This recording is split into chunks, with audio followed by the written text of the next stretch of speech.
Chapter 7, A Feast of Laughter. The week following the cupcake chaos at Beanstalk Bistro passed in a whirlwind of stolen moments and shared smiles for Paige and Elliot. Each day brought a new magical surprise: origami birds delivering love notes during Paige's lunch break, flowers that bloomed in Elliot's footsteps as he walked her home, and once, memorably, a rain of chocolate kisses that had the entire town talking for days. By Friday, Paige was both exhilarated and exhausted. The constant influx of magic in her once orderly life was thrilling, but she found herself craving a quiet moment to catch her breath. It was in this spirit that she invited Elliot over for dinner at her apartment. Just a simple, quiet evening, she told him over the phone. No magic necessary. Elliot's chuckle crackled through the line. Are you sure? I could whip up a feast fit for royalty with just a wave of my hand. Paige laughed, shaking her head even though he couldn't see her. I'm sure. Let's just have a normal dinner for once. I'll cook. There was a pause on the other end of the line. You'll cook? Elliot's voice was a mix of surprise and something that sounded suspiciously like concern. Hey. I'm not that bad, Paige protested, though her burning of toast that very morning somewhat undermined her argument. Okay, maybe we could cook together. But still, no magic. Deal? Deal, Elliot agreed, the smile evident in his voice. See you at 7. As soon as she hung up, Paige began to panic. What had she been thinking, offering to cook? Her culinary skills were limited at best, and the idea of cooking for Elliot, who could probably conjure up gourmet meals with a snap of his fingers, was suddenly terrifying. She spent the next few hours in a frenzy of cleaning and preparation.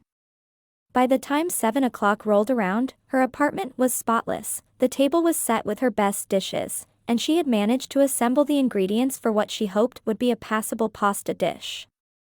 The knock on her door came precisely at 7. Paige took a deep breath, smoothed down her dress, and opened the door with a smile. Elliot stood there, looking handsome in a casual button-down shirt and jeans. In his hands was a bouquet of flowers that seemed to shimmer and change colors as Paige watched. These are for you, he said, handing her the bouquet. Don't worry, they're not enchanted. Well, not much anyway. Paige laughed, accepting the flowers and ushering him inside. They're beautiful, thank you. And I appreciate the minimal enchantment. As she put the flowers in water, she couldn't help but notice Elliot looking around her apartment with interest. It was the first time he'd been here, and she suddenly saw her space through new eyes. The overflowing bookshelves, the cozy reading nook by the window, the carefully organized desk, it was all so quintessentially her. I love it, Elliot said, as if reading her thoughts. It's exactly how I imagined your place would be. Paige felt a warmth spread through her chest at his words. Thanks. It's not much, but it's home. They moved to the kitchen, where Paige had laid out the ingredients for their meal. I thought we could make pasta together, she explained. It seemed simple enough. Elliot nodded, rolling up his sleeves. Sounds perfect. Where do we start? What followed was a comedy of errors that would have been at home in any slapstick routine. Paige, in her nervousness, managed to spill flour all over herself while trying to make the pasta dough. Elliot, in an attempt to help, ended up with egg on his face, literally. By the time they had something resembling pasta dough, they were both laughing so hard they could barely stand. Maybe we should have gone with magic after all, Paige giggled, wiping tears of mirth from her eyes. Elliot grinned, a mischievous glint in his eye. You know, it's not too late. I could still whip up something spectacular. Paige hesitated. On one hand, she had wanted a normal, non-magical evening. On the other hand, their attempts at cooking had already turned the night into anything but normal. Oh, all right, she said finally. Show me what you've got, wizard. Elliot's face lit up with excitement. He rolled up his sleeves and wiggled his fingers dramatically. "Prepare to be amazed, my dear librarian." With a series of elaborate gestures and muttered incantations, Elliot set the kitchen into motion. Pots and pans danced through the air, ingredients measured and mixed themselves, and the oven preheated with a cheery whistle.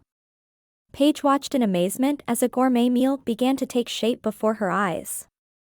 The pasta dough smoothed itself out and cut into perfect fettuccine noodles. A creamy sauce bubbled on the stove, filling the air with a mouth-watering aroma. Even the salad prepared itself, vegetables chopping and tossing in midair. "Elliot, this is incredible!" Paige exclaimed, ducking as a wooden spoon flew past her head to stir the sauce.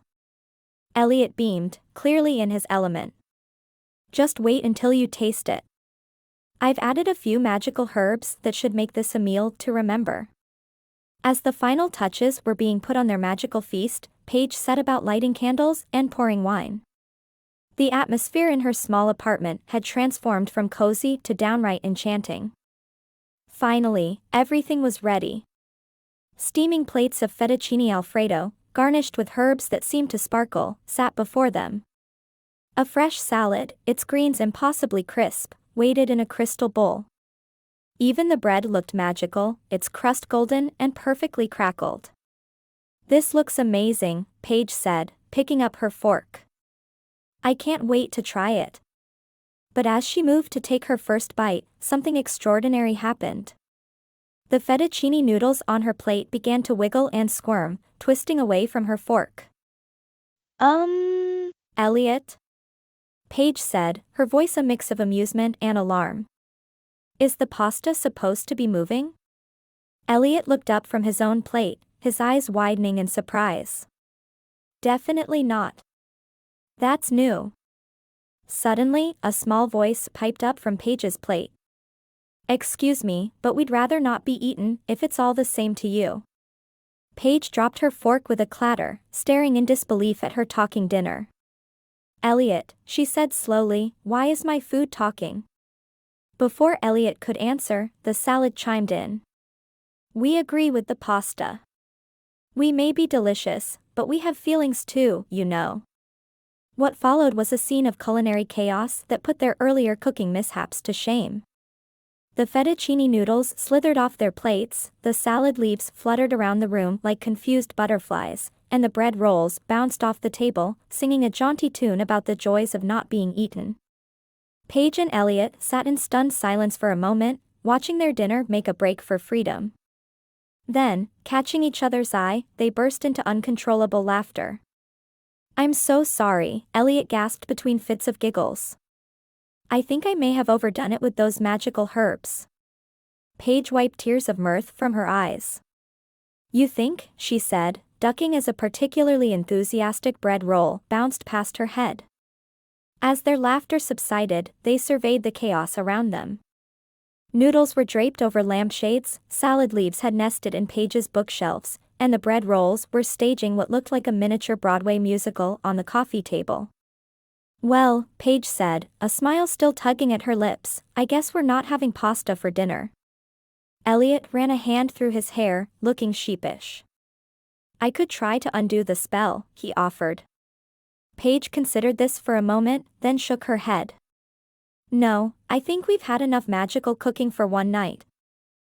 How about we order a pizza instead?" Elliot's face lit up with relief. "That sounds perfect."